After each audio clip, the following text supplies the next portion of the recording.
Pansamantalang ipinatigil ng hukbong sandatahang lakas ng Pilipinas ang paghahanap sa Malaysian Airlines Flight MH370. Ito ay matapos ihayag ng Malaysia na maaaring inilihis sa Indian Ocean ang ruta ng naturang. Para sa detalye, balitaan mo kami, Waywaya Macalma.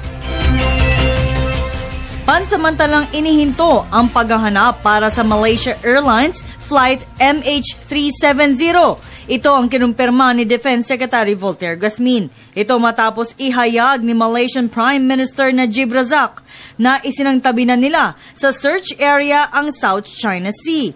Ayon kay First Lieutenant Cheryl Tindog, ang tagapagsalita ng AFP Western Command, nitong Sabado ng umaga ang huling flight ng kanilang Islander plane at tuluyan ng inihinto pansamantala ang paghahanap. Anya, nakatutok ngayon ang otoridad ng Malaysia sa Indian Ocean. Ibigay ng information yung Malaysian Armed Forces to the Chief of Staff.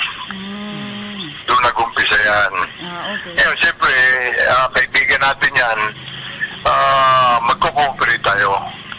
Ang C-130, Fokker at Islander plane, BRP Apolinario Mabini, BRP Emilio Jacinto at BRP Gregorio del Pilar ang mga ginamit na assets ng command na tumagal na halos 1 linggo para tumulong sa nawawalang eroplano.